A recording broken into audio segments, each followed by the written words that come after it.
I'm Joanne Darcy, and you're listening to High Performance Woman podcast, where we're elevating stories of high performance women from across the globe.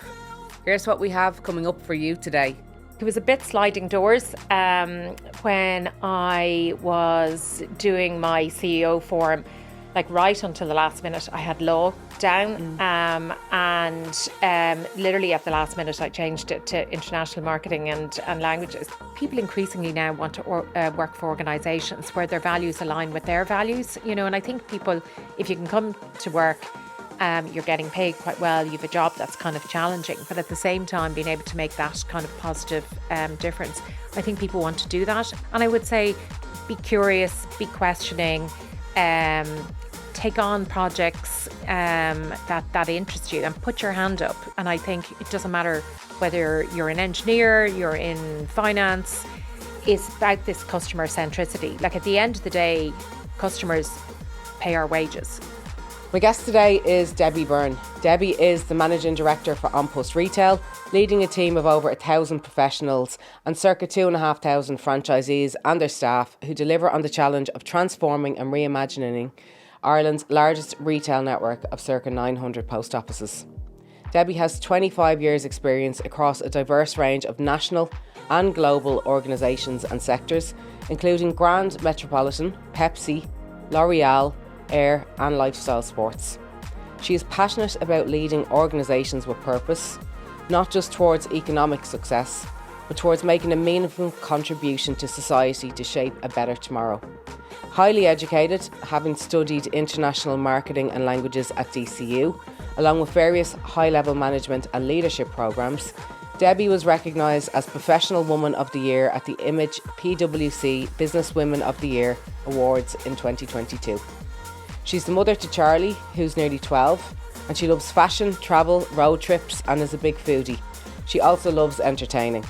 She has become more mindful over the years of work-life balance and making a positive contribution to society. And her life motto is "Life is not a dress rehearsal." Debbie, it's my absolute pleasure to have you here on High Performance Woman podcast. You're very welcome. Thanks, Joanne. Thanks for having me. I love the life motto, "Life is not a dress rehearsal." Do you want to talk to me a little bit about that and what that means for you? Yeah, I don't know, I only came up with that kind of more laterally. It was a question that somebody asked me, but I've always been somebody who I haven't always struck the balance in my whole life, maybe as much as I'd like to, but I've always been the work hard, play hard kind of motto from kind of early on. And I think, there's so much to do, so much to kind of experiences to enjoy. And, people who say, oh, I don't have time for this, that and the other. I think you make the time for what you prioritise and what you want to do. And I kind of believe you've only one life and you've just got to go after it. Yeah, totally agree. Yeah. It is all about the experience. Yeah. And a phenomenal career to date. With massive experience internationally across loads of really well recognised brands.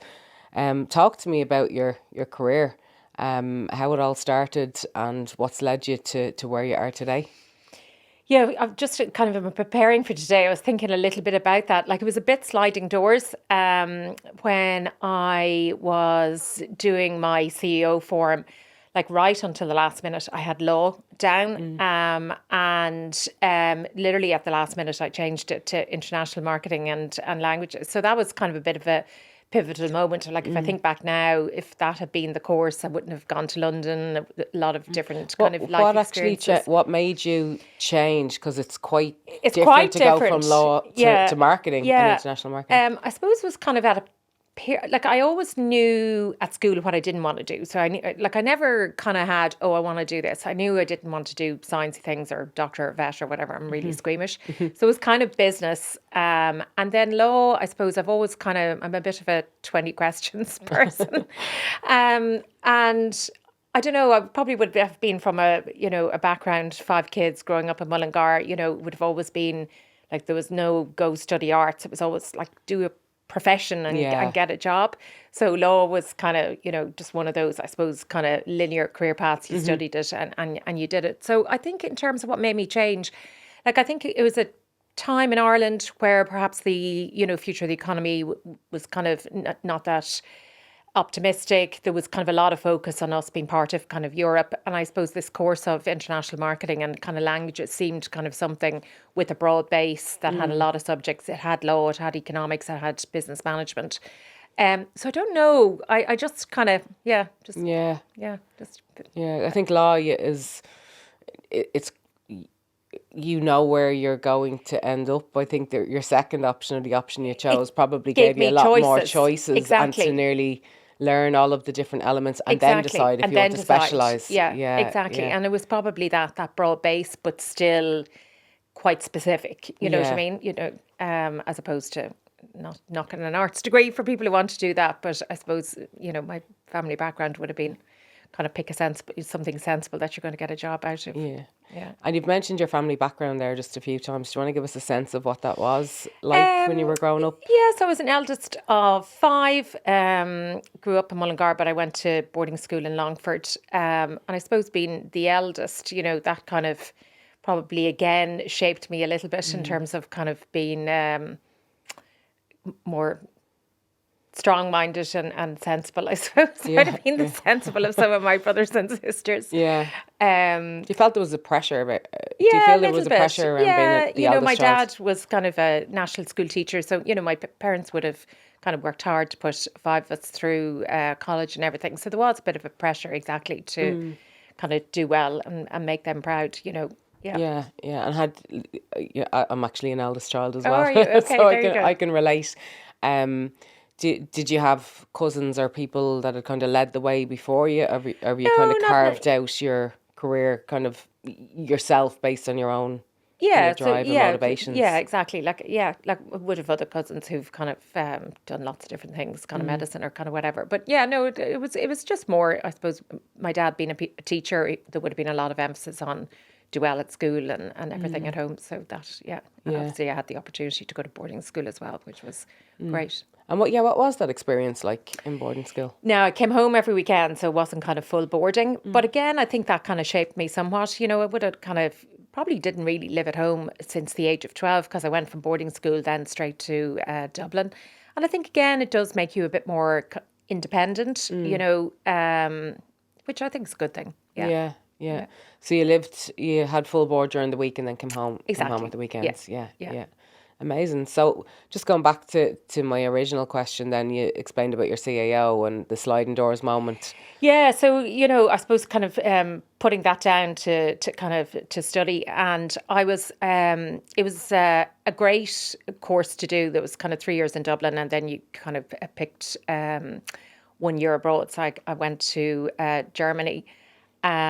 And again, you know, because one of your kind of questions was like these things, pivotal kind of moment things. Yeah.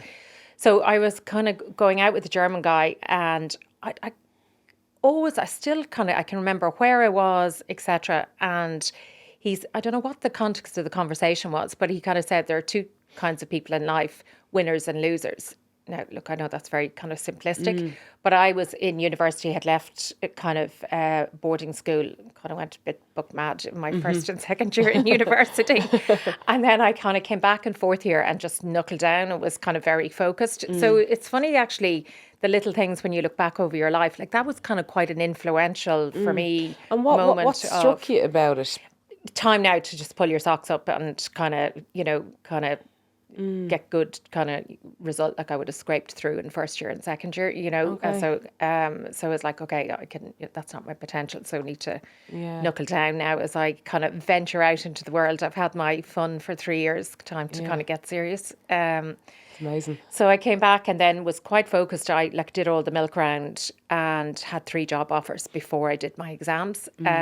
So, you know, that last year of being quite focused was kind of, you know, important. So I was able to go off to Thailand then for 3 months, knowing I had kind of a job when I kind of came back, which was great. Yeah. And again, that was sliding doors. I had 3 job offers. I had a job offer from Diageo, Shell, and then Grand Met.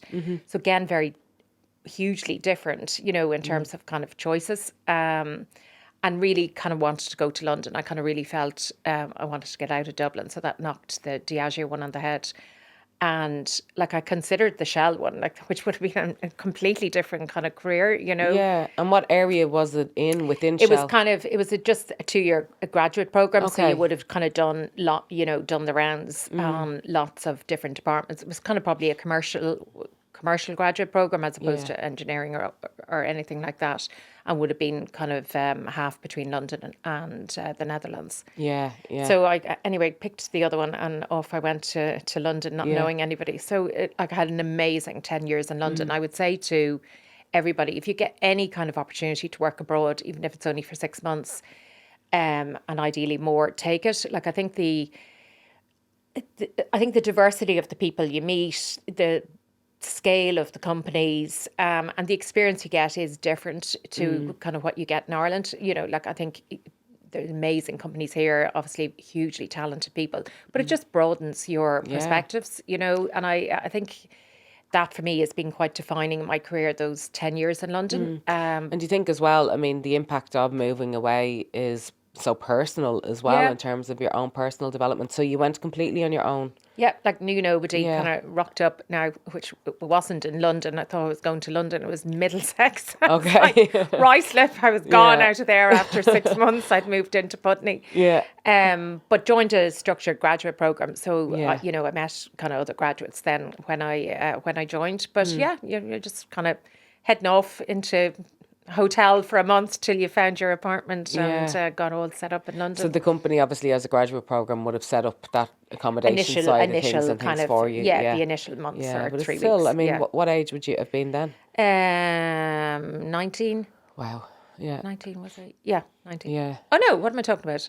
No, after university. So 21, 22. Yeah, I was 20 because I remember having my 21st birthday over there. So I was 20. Okay. Yeah. 20. Yeah. Definitely a bold move. I think a lot of people would probably hesitate. I think going travelling is one thing, but actually moving away alone to, somewhere brand new to set up your life nearly is quite daunting. If anybody was in two minds now or, were worried about, had general fears about moving away like that, I know you're saying that you'd encourage them to go. Is there any words of wisdom that you'd give them to give them that push to make that decision? Yeah, like I would say to people at the, leaving kind of university or kind of college, try and look for a structured graduate program, and there are time cycles to all of these things. Like I do a little bit of mentoring in kind of Trinity and a few different things, or I've been asked to speak to people. And I can say, look, there is a cycle to these things, The programs tend to start in September, so they're out kind of doing their milk rounds the January before. So you've got to be know your timelines, and so I would encourage kind of people to look for a graduate program. Like I think that's great because it's something structured. You're not completely going into the unknown, I suppose. So that would be one. And then generally, if you're working for a company in Ireland, like seek out, like, okay, not everybody works for international companies, but there might be an Irish company with kind of an affiliate branch or whatever. Like seek out that opportunity. And, often one can work for managers that are not necessarily managing your career. You've got to manage that actively yourself. So there's nothing wrong with going and saying, look, I'd love to go and work in the New York office or the Prague office or, the Glasgow office for 12 months and make that known. And it mightn't happen in the next 12 or 18 months, but then people know you have a desire to do that. So you've got to kind of manage your own career as well a little bit. Other people can't necessarily see what's within your own mind. People can encourage you, but you've got to kind of seek that out yourself as well. I think that's so important, and it sounds so simple. Yeah. But people over the years I've seen myself probably don't realise that I've said to people myself over the years, you need to determine where it is that you want to go. Like start by ruling things out maybe.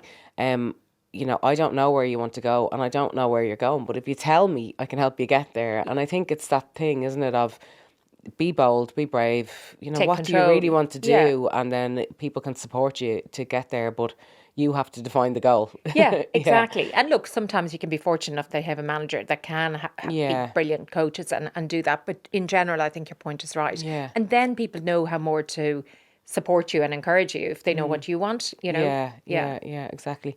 So you did the graduate program then in London, and where did that take you next? Yeah, so I suppose I kind of then followed a fairly traditional kind of marketing career. So I've worked in lots of different industries, and probably on purpose. I kind of like change and variety. But there's always a strong thread of working for fairly large companies. I've always kind of, and I thought about this recently doing something else, like there's a strong thread through my CV of innovation and also joining companies or in particular roles within companies where the brands or the companies themselves are at an inflection point. So I joined, so Pepsi in the UK, 50% owned Pizza Hut at the time. So after I left Grand Met, I did a short stint in United Biscuits, which I just wasn't mad about the culture there. And I left there quite quickly and joined Pepsi. And I loved my time at kind of Pizza Hut. I would say they were at a time in the UK where the brand had become quite devalued. To grow the business, they've been doing a lot of buy one, get one free on pizzas. And really, they were losing out in terms of that casual dining market. So I joined it at a time where we completely re-envisaged the business and really stood back and said, look, mapped the market, who are the different consumer groups, and then radically, right from the look and feel of the store, the menu, the advertising, root and branch, changed that within 18 months.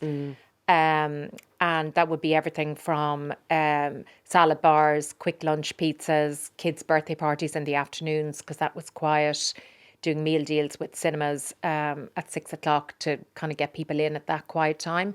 And then creating a lighter menu for women, because women didn't want the big American thick pizza. So looked at more kind of salads and thin crust pizza and all that kind of thing. So I loved that. It was kind of really, from beginning to end, you were looking at the full customer experience, which I had great fun doing that.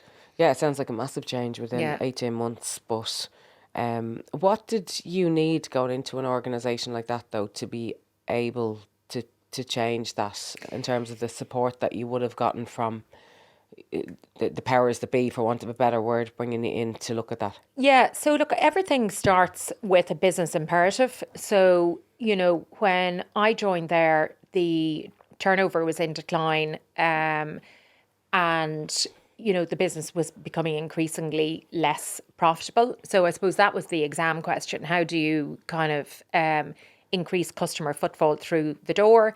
And then how do you increase value? So for me, and like I laugh sometimes when people kind of ask me what's my background and I say marketing, and kind of some people kind of roll their eyes and they go, that's just making the TV ads and doing the colouring in. And, a good marketeer for me is all about creating business value. And so it really started with understanding the customer. Like, what do the current customers think about coming to Pizza Hut? For people who weren't coming to Pizza Hut, why? And then what were the other choices, in terms of casual dining? So it's really understanding whether it's Pizza Hut, L'Oreal, on post with post offices, kind of really understanding consumer needs. And it sounds so basic, but I think a lot of companies don't really invest in market research. So we'd have done big segmentation, looking at the different consumer segments. We looked at the day parts. So we looked at our lunchtime business. What were people's needs at lunchtime? Like at lunchtime, you want to get in and get out in 45 minutes. You don't have time. So we invented quick lunch and more of a buffet style thing. Again, we were quiet in the afternoon. Who you might be able to get in? Kids' birthday parties, early evening. So it's very much about segmenting the customer and then segmenting your day parts in this kind of case. So it sounds so simple, but then there's a lot of strands to kind of bring together. Yeah, but it's such a business driver. And I think at times you can see organisations making such a mistake that marketing sits out here. Yeah. But actually it's everything, because it's your customer's needs. And it starts with the customer. Exactly.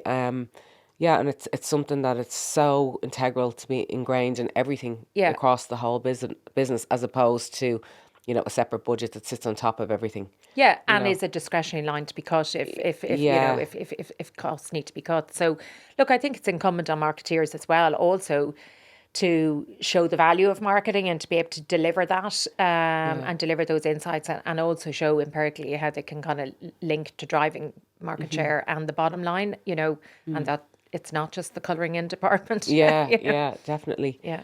And in terms of then moving to L'Oreal, like they're very different markets and brands.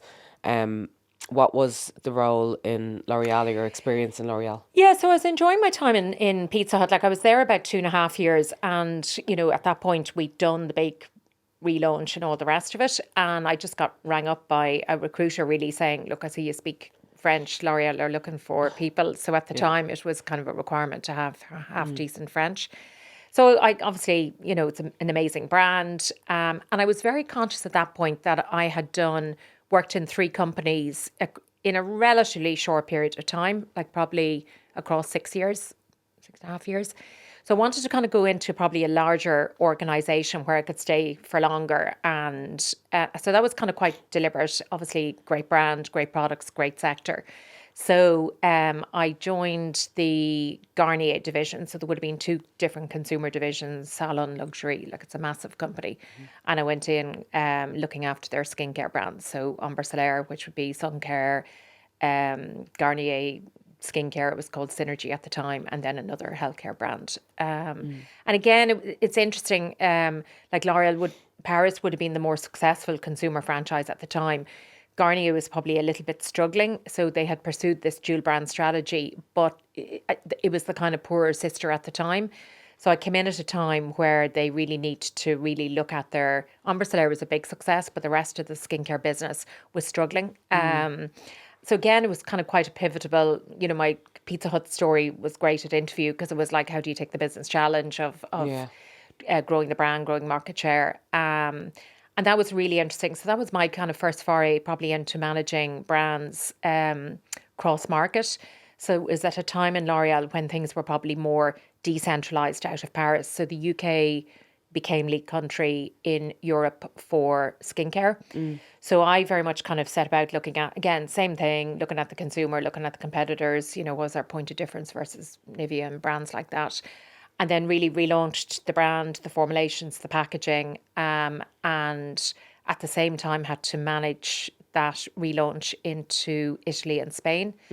Obviously there was departments in market for doing that, but the strategy and everything got run out of London and my team. So that was very interesting because you were trying to do development that kind of obviously met the needs of 3 core markets. So that was really interesting. Yeah. And then how long were you with L'Oreal in total? So in total, I was probably with L'Oreal for about 10 years, but in lots of different roles. So I kind of went in on doing a skincare role and got promoted then within Garnier. So and then I moved as marketing director into their salon division. And I kind of at the beginning wasn't really mad about that. I'm more of a consumer marketing person rather than kind of B2B. But it was a step up. And also L'Oreal were very focused on, like, you've skincare, makeup, hair, they call it the different métier. And they're saying, so I was at this point on like a general management INSEAD program. So they were like, look, it's a way of learning the hair care. You've done skincare, so never mind, it's kind of salon. So I had great fun with that. Like, that was wildly different because you're doing B2C at this point. So it's so I had a lot of fun. The hairdressing industry, they're kind of characters. And I brought a lot of my consumer marketing skills into that. So a lot of what you see now in terms of merchandising of, say, Kerastase or Renken front of store, I would have brought that forward, before you went into it back then, and all the bottles of shampoo would have been behind the reception desk. So it was kind of bringing some of those kind of mass market retailing principles into salons and kind of making them more front of house, shop-in-shop retail stores. So I would have done that. And again, looking at colour, hairdressers would kind of not necessarily come in and sell you colour. They'd wait for you to talk about colour. So kind of again looked at tools at the chair. How do you prompt that? So it was very much taking some of the consumer kind of theory and kind of moving it across into a different channel. So that was very interesting. But really drive and change again. Yeah. And, driving growth again. How do you create value for the hairdresser? They've only so many slots a week, so many chairs. So you're trying to kind of increase the basket size all the time in terms of that spend. So your career was really progressing, and you were really developing throughout your 20s, really. Yeah. And you were still living in So London. still living in London, yeah. I could write a book, yeah. Still living in London, having lots of fun. Yeah. And I suppose then, I'm always really curious about our mindset as women, as we progress through our careers, through our 20s and 30s, and, being very career focused. And, what, I suppose, did you feel that you made sacrifices going through your 20s, or was it all career focused? And I think, at the time, I think I was so career focused. I was all the time London was great at the time in terms of hopping on a plane and getting away, and I kind of would have had a very wide social circle. So I was kind of very focused on the work hard, play hard kind of thing. And I just didn't have a life plan, that kind of way. Yeah. Like I was getting on my career, advancing, earning reasonably good money, and just was living for the moment, I would say. When I look back, I would say I did sacrifice a lot, but probably more like I left London. I did the marketing director role there, and then I got asked at very short notice to come back and run the L'Oreal business in Ireland. So I did that for 4 years. And I would say that it was kind of at that point then, that was a big step up, kind of to move from, being a marketing specialist into being a generalist and kind of a general manager. And that was tough. So they were definitely, I kind of think I moved back here when I was 29, just turning 30. So I'd say definitely in those latter years, I definitely did more focus on my career. It was kind of quite a high stress job. And then, didn't really start then thinking about maybe having a family and all of that until kind of quite later, which then became a difficult kind of journey because I had probably left it kind of quite late. So so I would say to kind of people, like, it's all great to be career focused and have fun, and we all need to do that.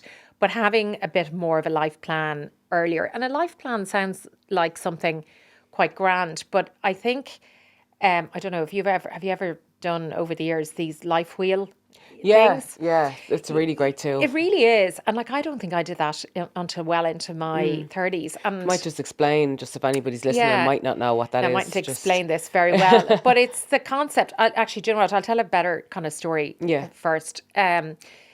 Probably about 5 years ago, I read a quote from a former CEO of Coca-Cola. I think it was a guy, his name was Brian Dyson, and he was giving a talk at Georgia Tech to graduates. And he said, imagine life and you're juggling 5 balls.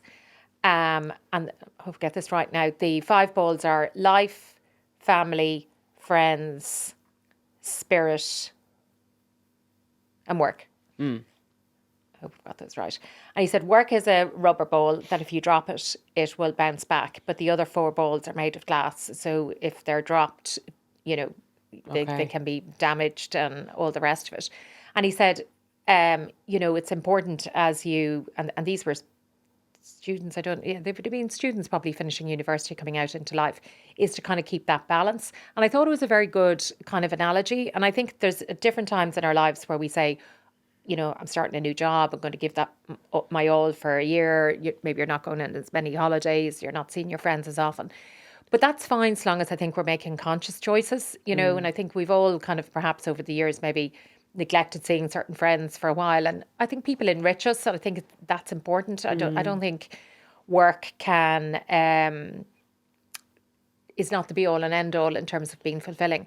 So that's a good analogy. And the life wheel is something similar, where you kind of have a piece of paper and like there's different versions of them with quadrants, but it's kind of similar. It's in terms of your work goals, your family goals, friendship, health and fitness, etc. You can put different quadrants on it. And I think trying to kind of achieve that balance really, I think from your kind of late 20s, mid to late 20s, and if you're super organised, I know people had a life plan in their mid 20s and they were very on the case. But I would definitely say, you can, otherwise, I think you'll end up having a family too late. And I think the pressure now with rent, housing, that whole thing, I was probably quite focused in London as well. I bought a house kind of quite early. I was quite focused on that.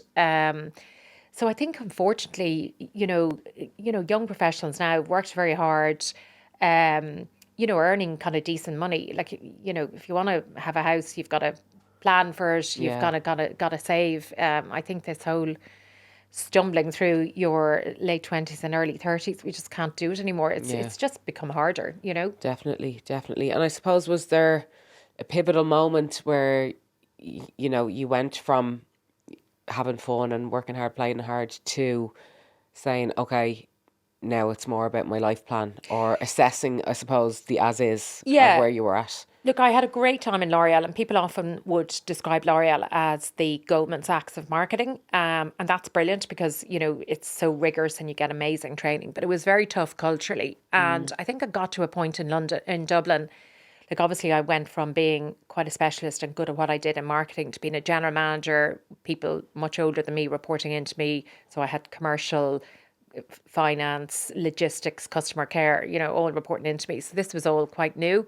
And I would say that kind of really took a lot out of me for 3 years. And after about that, I just kind of thought, this is just, too much. I was kind of coming home stressed out of my mind, and I decided to leave. I remember the strat plan coming from Paris, and I just thought, I can't do another year of this. I'm kind of done, and I kind of resigned without another job to go to. And I remember HR coming over and saying, "Where are you going? We want to move you next to Paris or Poland or whatever." And I just said, "Look, I think the company has just really turned me into somebody I don't like. I've had enough of it, kind of culturally." That was very brave. Yeah. Though, particularly when you're at the top of your game, to recognize in yourself that this is not for me anymore. Because I think a lot of people can go through thinking that it's them, that I can't do this anymore, or it's too much for me. But actually, what you described there sound like you were like, no, this isn't for me anymore. Exactly. Just when you took the plunge, how did you feel? Or well, I was really ready to kind of and look, again, faraway hills are never greener. I was like, okay, I'm sick of working for big corporate companies. I'm going to just take some time out and work for myself. And I thought so I did do that for about 2 years. And I did some kind of business consultancy, and that takes time. Like, Ireland's very small, but I was kind of happy just to kind of take a bit of time out. And at that point, I had got married, and I then was kind of thinking, okay, I need to get on and try to start having a family. So that kind of worked as well. Like, I had been going to an acupuncturist, and she was like, okay, you're way too stressed to be getting kind of pregnant. So you need to just kind of take the foot off the gas here a little bit. So that was, I don't think that was part of the reasoning, but it kind of all came together. And did, just on the like, you're too stressed, did you feel that, or was that your norm? You see, I would describe myself as kind of quite high energy. Yeah. So I don't think I really realised that I was stressed. I would have thought I had a lot on and I was kind of managing it. Yeah. So, like, what does stress feel like to you now? How do you recognise stress in yourself now? So how do I recognize? Yeah, so I definitely start to get a bit more impatient. So I'm kind of, like, I think part of kind of why I've kind of done well in some of my jobs is I'm very focused on delivery. Yeah. So I think now when I get a bit stressed, I might get just a bit impatient. So I learned that in myself. So it's probably impatience, and I've got to learn to manage that better over the years. Because I think we can normalise our stress, and we don't actually realise till it's pointed out that you're operating at what we think is a really productive level, but actually it's very high stress and it's not sustainable, Exactly, and also impact on others. Other people that are kind of can work at your pace, it's fine, but just other people, you're just kind of leaving it not necessarily a trail of destruction behind you, but it's like the the guy in the cartoon, the hurricane guy. It's some people are just like, whoa, that's just too fast paced, and maybe you haven't brought people with you, And I think that's where exercise comes in. I've always, like when I was in London, I always did we were laughing about this recently, whereas step aerobics and all of the more fun music aerobics classes gone. So I'd have always done that. Like, I do think exercise is a good way of managing that. So now I'd be conscious of kind of fitting that in all the time, and just sometimes saying no. Sometimes that you've got to look at your diary and just kind of say, okay, what can go till next week, or what meeting don't I need to go to? Now I know maybe I have a bit of the luxury of that at the moment, because as the boss I control my diary a bit more. So maybe that's easier said than done for others, that perhaps when meetings just get put into your diary. But it's just trying to be kind of just say, actually I'm just having some people around on Saturday for dinner, and my gardener's let me down and it's a mess, and somebody was like, oh look, I'll try and get some, and I'm like, listen, the garden, I'm just going to have to park, and I can only control what I can control, and never mind, people are coming around for something to eat. So sometimes you just have to let things go. Like, it's not about doing a shoddy job, but if sometimes doing something at 80% is good enough, maybe that extra 20% just is not kind of worth the extra stress. Now, at the same time, the devil's in the details. You need to make sure it's the right 80%. Yeah, definitely. And in terms of moving back then to Ireland, as you said, and then taking time out for the consultancy, what happened next then? So look, faraway hills are not kind of greener, and I really did miss the interaction working as part of a team and with other people. Like, I did some fabulous kind of projects at the time for Dublin Airport and a few different other projects. So I then started to kind of just talk to the recruitment companies and say I was kind of looking for a job again, and an opportunity at Aircom came up. So after I left the GM role at L'Oreal, I decided after a certain period of time that I wanted to kind of get back in and work as part of a team. So an opportunity came up, and telecoms, when I was looking at sectors, so I'd kind of done food, I'd kind of done casual dining with Pizza Hut, I'd done kind of cosmetics and beauty. And I looked in Ireland, I was like, okay, what kind of a company do I want to work for? And telecoms at the time was at a juncture where broadband was taking off. Like, it was all 1 and 2 and 3 meg broadband, which I'm kind of showing my age. It was kind of mental to think about that now. And I really decided that I wanted to work in the telecoms industry. So I had interviewed for a job at O2, but it just wasn't, it was more salesy. And then an opportunity came up at Aircom. I was like, okay, I'm not sure now I really want to work for Aircom, and I went in to do a marketing and strategy role. So I had kind of gone from doing general manager and kind of managing the business for L'Oreal in Ireland back into marketing and strategy, albeit in a bigger organisation. So I decided to take that non-linear route, if you like, back into kind of a big Irish organisation.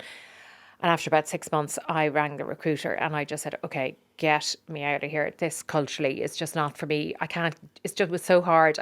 You say to people, it's just like wading through glue, because it was at a juncture of a lot of new, more commercial people coming in, but a lot of still quite heavily unionised part of the business. Now, obviously, culturally, that's all massively moved on in the last 10 to 15 years.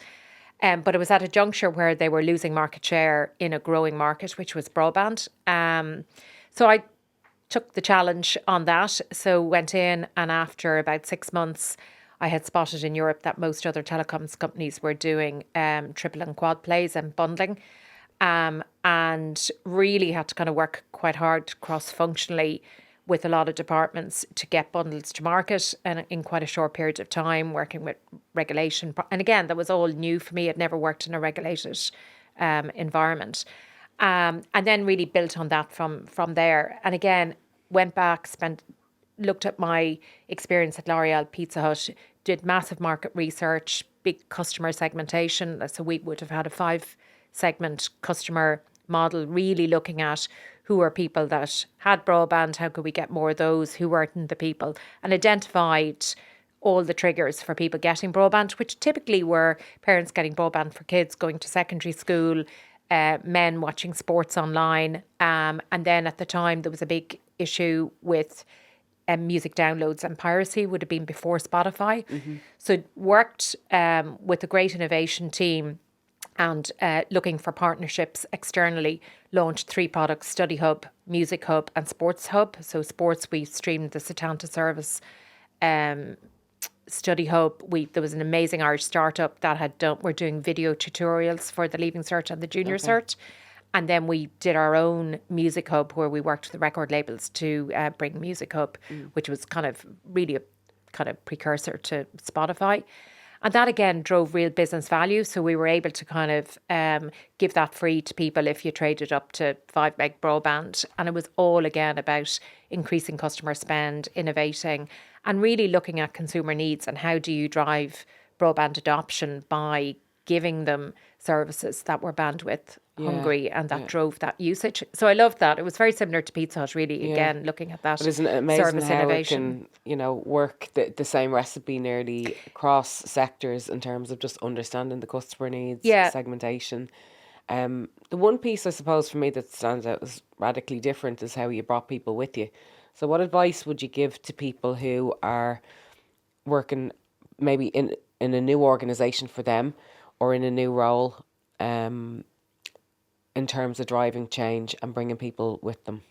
Yeah, look, that's a really, really kind of big thing. And I think whether it's a small company or a large company, like obviously in a large company, it's harder, and it's a very different skill. I think as a manager, if you're managing your own team directly, like obviously managing people comes with lots of challenges, and you've got to flex your style depending on who you're managing. But trying to kind of influence cross-functionally where people don't report to you and all the rest of it, definitely is a skill I learned. And I said leaving L'Oreal, I could go into politics. It was the kind of the most matrixed kind of political organisation. And I think it's understanding your milestones, like who are you dependent on in terms of getting stuff done, and how do you communicate your vision to them that they come with you. So I think the first thing is just having a clear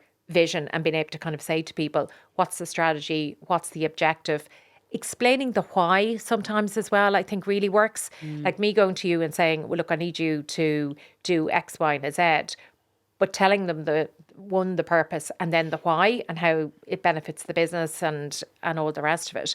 And then I think it is just about being persistent, and it's also about having structure.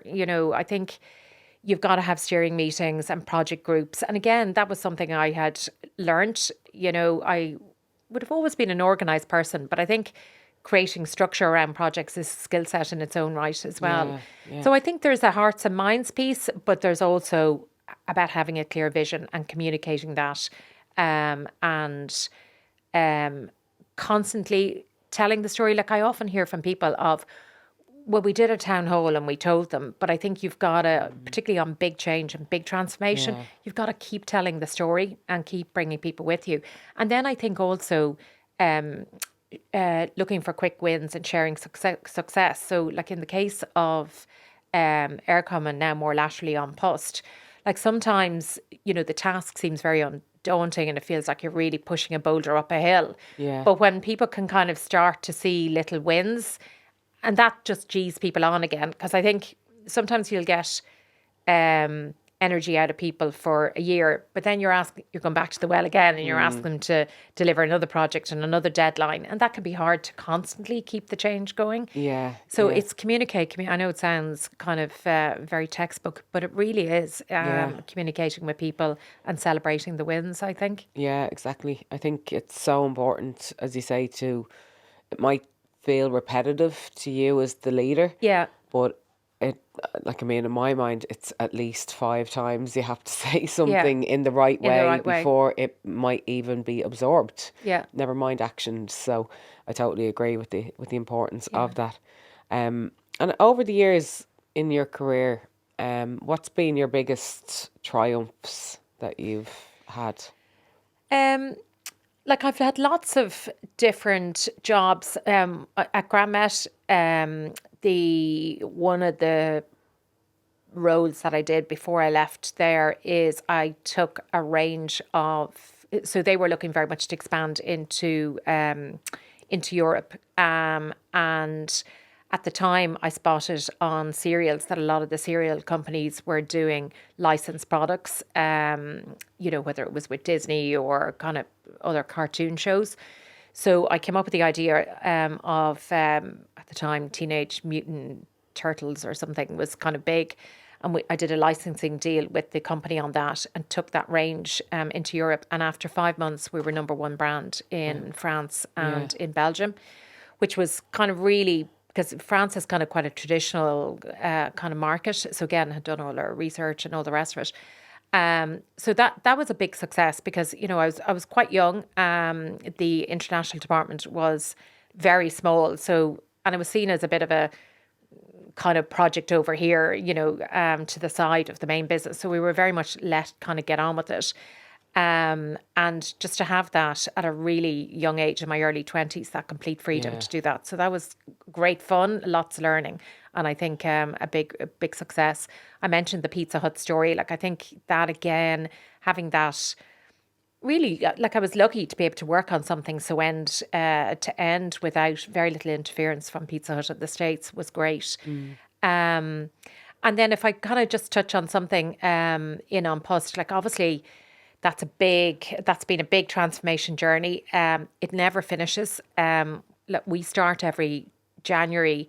So every 1% of mail volume decline is 4 million profit off the bottom line. So mail is declining at about 6% at the moment. So you start January, 25 million, and then there's other products declining as well. But 25 million down. So as a management team, you're having to fill that leaky bucket every single year. So that's kind of, from a business transformation point of view, that's, for me, success. And obviously I'm part of a management team. I'm not doing that on my own. And great boss, David McRedmond. And then from like you mentioned at the top of the podcast, something that I've become more conscious about is kind of making that kind of positive difference. And one of the things I'm probably most proud of is I came up with a service called Address Point, which is a virtual address for people living in homelessness or direct provision, or like it's now been kind of used by other services, women's refuge, etc. So basically, you don't have a fixed address. You can create a virtual address at the post office, and we don't say care of the post office. So you could go in and create address Joanne Darcy, and it'd be 101 High Street, Dunleary, and we've a code word. It's the kind of whatever. And you can get all your mail sent there, and nobody knows that it's getting sent to a post office. And so we're open 6 days a week, so you can go and collect your mail there 6 days a week. You just have to show ID. And the usage of that has been quite phenomenal. And we've worked with Focus Ireland recently now for the upcoming elections, where people can get their polling card sent to that address. So if you think of it, like if you don't have an address, it's hard to apply for a job. You can't register for the electoral register. So it becomes this whole cycle of people being excluded from lots of the things that we take for granted in society. So I have to say it's something I'm very proud of. And well, you should be, because that's like completely in line with how we introduced you at the start, in terms of it not being around just economic success, but it's about making a difference, because really that's 90% making a difference, and then the other 10% is the economic and the business side. So and it's an excellent initiative. I'm lucky to work for a company like On Post that's kind of such a big community brand, and we have that reach that perhaps we can do more of that. But I think, there's a lot of brands during COVID who stepped up to the plate and did the right thing. Like I think Microsoft did amazing with Teams, where they gave that to people for free during COVID, whether it was schools or kind of small businesses working from home. And there were other companies that were left wanting that could have helped citizens more, I think, during COVID. And I think On Post, with the other side of the business, the postmen and women, they really stepped up to the plate and delivered for Ireland as well on that. So I don't think there's a company out there that can't, I think, have a more positive impact in terms of the communities that they work in. And I think it's beholden on all of us as senior business people to not just say that that's the role for government or NGOs. And I don't know if you've kind of know much about Larry Fink from BlackRock Investment. So he was co-founder BlackRock. They're kind of an investment management company, American, and I don't know how many years they're in existence now, but 8 or 9, let's say. And he has coined this phrase of stakeholder capitalism, and it's exactly that it's this trifecta of shareholders, where your shareholders are, you have to deliver for the stock market and your shareholders, but you've also got to deliver for your employees and for community. So I think it's kind of profit, people and planet being not just climate change, but also diversity, positive impact on communities from a social ESG. It's probably kind of evolved into kind of the whole ESG agenda.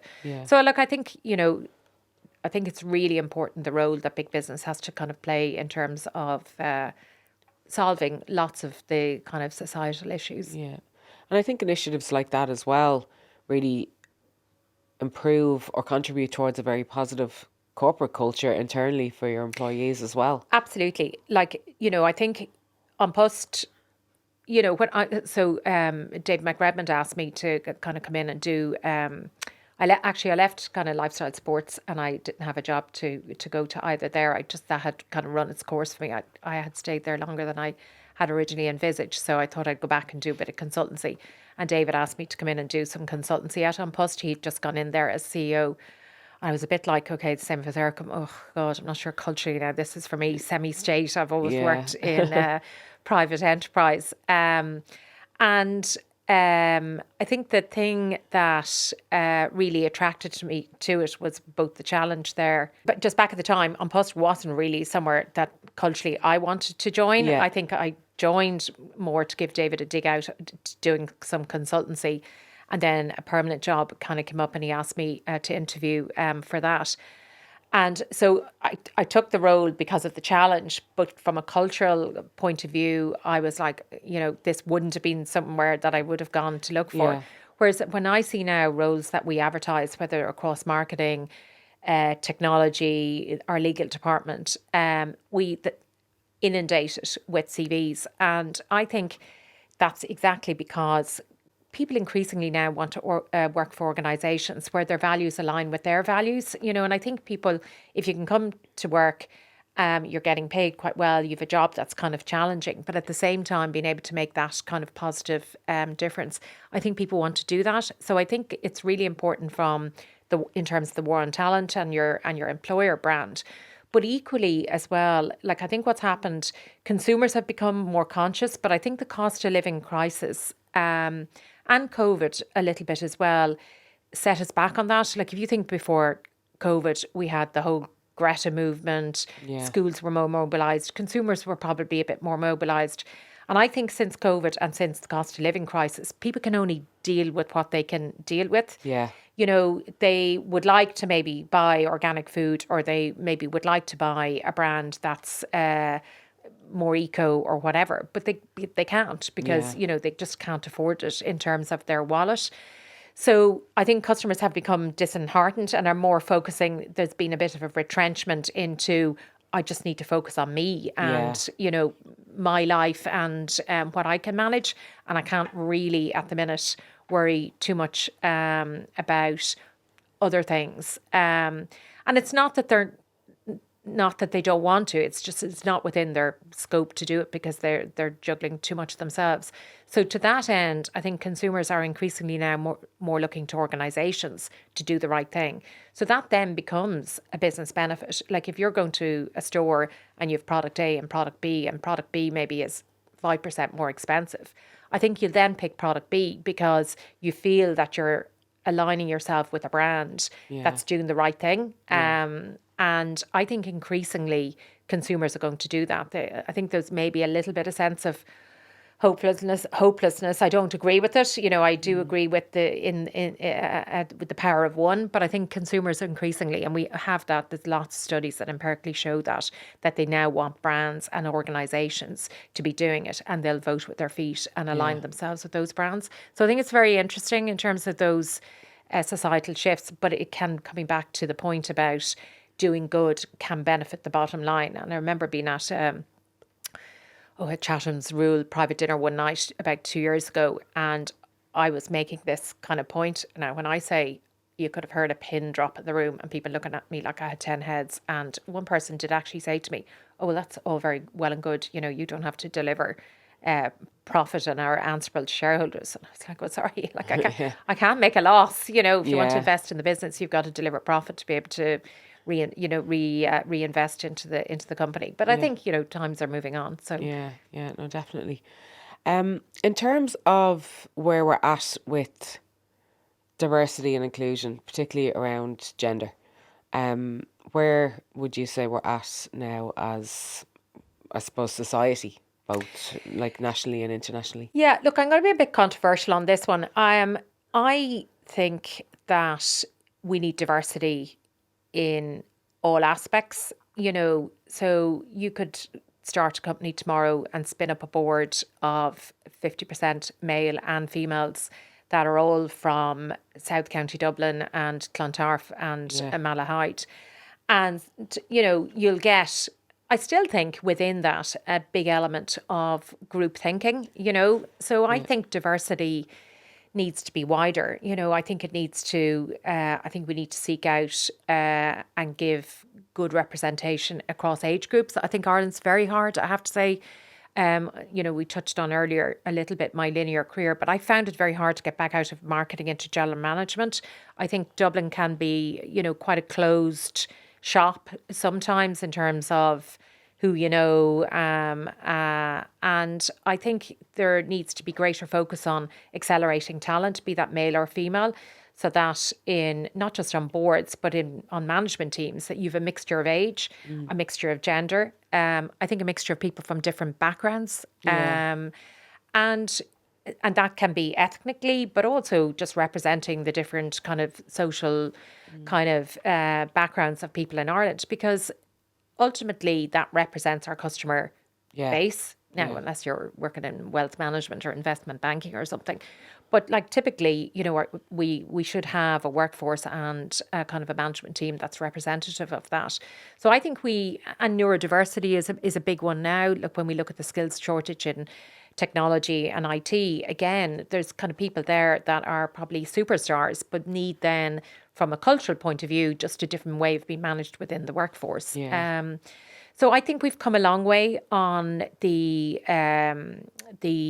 gender or the female journey, and I think we've had to have the conversations. I think we've had to have the quotas. I think we've had to have legislation being brought in on the gender pay gap. But I think we need to move that on now and look at diversity. And I always think of diversity as diversity of thought. It's the person that's going to have that different viewpoint around the table. And I've always been one for, and I probably learned that at L'Oreal, it was a very questioning management kind of culture. And it's about having the contrarian view. It's not about being contrary. What would the cynic in the room say? Yeah, or just get devil's advocate, whatever. It's not about being difficult or having it, but it's about trying to see a problem from different sides. So at L'Oreal, actually, the meeting rooms in Paris were called Salle de Confrontation. Oh, okay. Yeah, now look, it was a kind of tough culture as well, and was quite confrontational.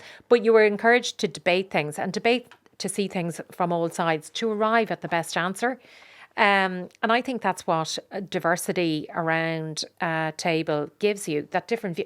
Like, and sometimes can all be a bit mental, what people come out with, but allowing people to kind of have that space. And look, you need to be able to kind of shut it down at a certain point if it's kind of all becoming too mental. But so I think different voices are really important, different viewpoints, and I think diversity of all kind of in all its guises brings that. So sorry, it's a bit of a long answer. No, but I think you've made really important points there. And I think it's about diversity, but as you say, diversity with the voices heard Yeah. within that as well. Yeah. And how we foster those cultures. Yeah, and maybe just specifically, just to come back to the female one for a minute, like I think something that's probably not spoken about honestly enough, like there is this mid-career gap called having children, Yeah.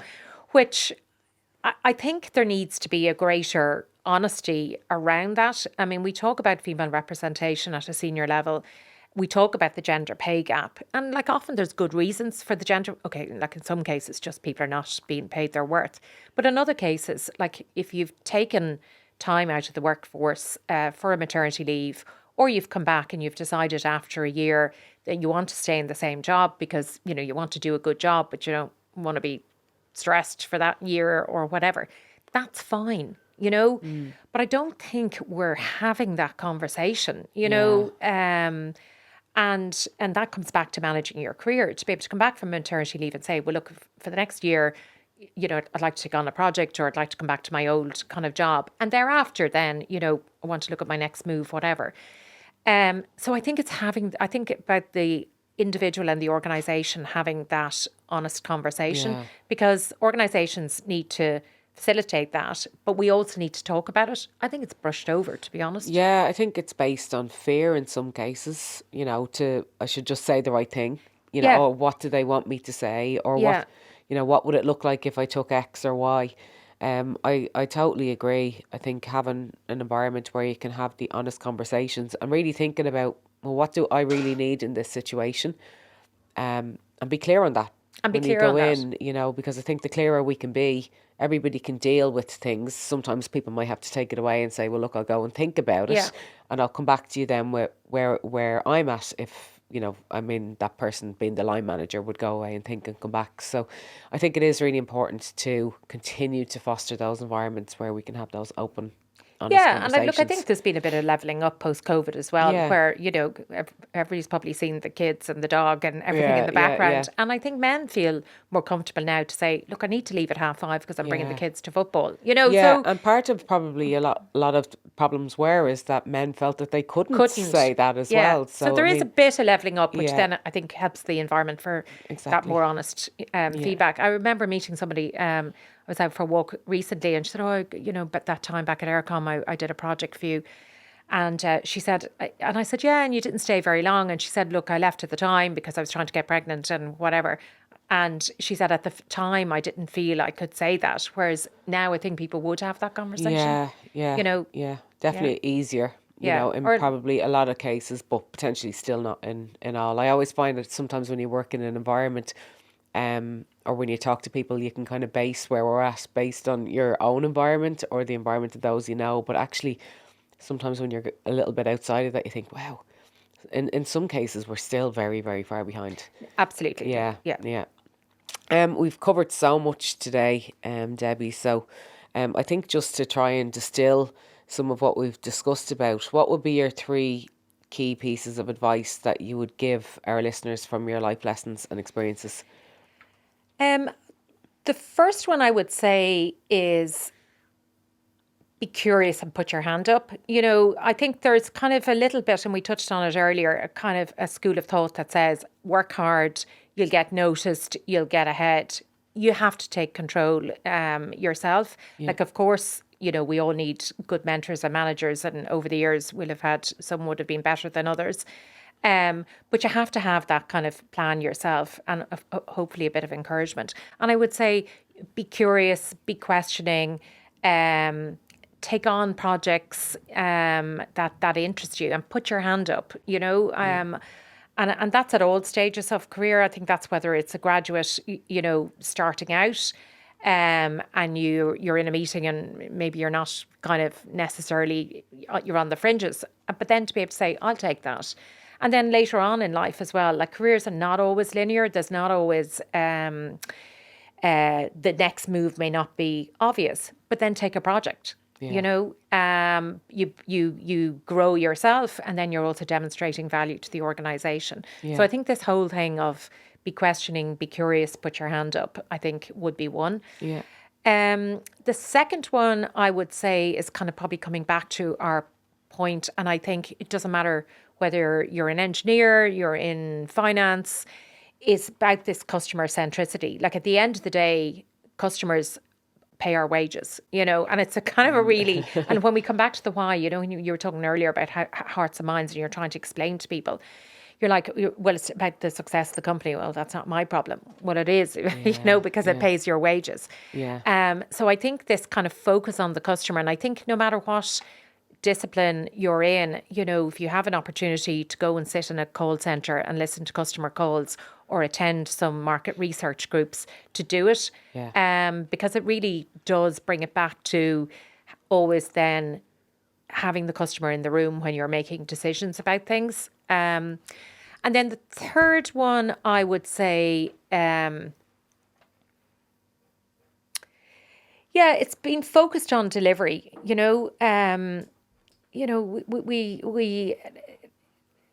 like, I think leaders are judged by what you deliver, by the value you add, and by the ideas that you have. So maybe deliver is the wrong word, but be a problem solver, Like I haven't done this now for a long time, but I remember again at L'Oreal, you were always taught have an opinion, so it was fine to kind of think of the different options, but then have a recommendation. And I became known over the years of kind of saying, people come and say to you, well, what do you think? And I'd be like, well, no, what do you think? Have an opinion. And it doesn't always have to be the right opinion, but I think it's good to have an opinion, based on some kind of facts. Option A, B, C, and your recommendation. Yeah, exactly. Very clear way of presenting or proposing something. Excellent. And from books you've read over the years, or even a book you're reading at the moment, what would be a book recommendation you would have for our listeners? I'm reading. I used to be a huge reader, and kind of slipped more into Netflix. But that was one of my New Year's resolutions, to read more. Last year, and this year again. So I'm getting back into it. I'm reading at the moment a book on Chanel. I can't remember now the exact title of it, but there's a great miniseries on Apple. And it was about just kind of the couture industry during the Second World War.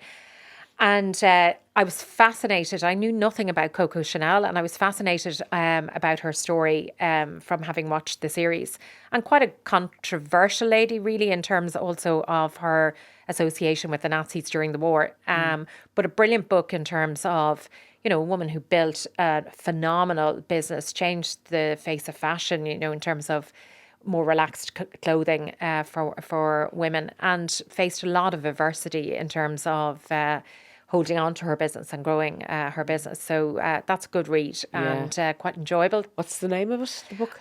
Coco Chanel, The Legend and the Life. Okay, yeah, great. It's very good. Brilliant. Sounds really, really interesting. And what other high performance women should I be speaking to here on the podcast, and why?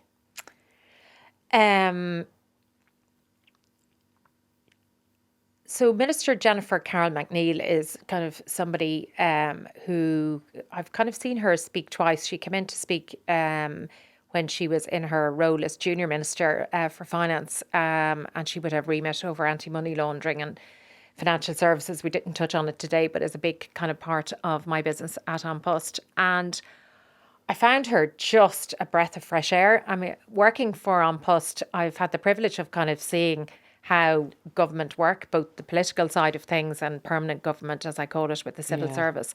And I really admire her. I've no political leanings to any particular party, so it's more her as an individual. She's somebody who's kind of got an amazing business background, then studied kind of to be a barrister, and I think was asked to go into politics. And coming back to my point in business about delivering, I think she's really gone into politics to make a difference and actually to get stuff done. Yeah. Like, it's amazing, I think, how many politicians and civil service can get paralysed by the system, and that would have been Barack Obama's legacy as well, of people who had good intentions but just didn't get stuff done. Yeah. And I admire her. She's kind of strong and a bit of a, get stuff done person, you'd like her. Yeah, great. Well, thanks for the recommendation, and we can chat more about that afterwards. It's been an absolute pleasure. As you've been talking, I'm like, we need to have a part B because I know there's so much we didn't even get to today. But it's been a pleasure meeting you and talking to you, and thanks so much. And we might actually look into maybe a follow-up at some stage. Thanks, Joanne. It's been great. Yeah, thank you. I really hope you enjoyed today's episode. You can join the High Performance Woman tribe by subscribing, liking and sharing podcasts with your friends and family, and by following me at High Performance Woman on Instagram and TikTok. I'll see you next time.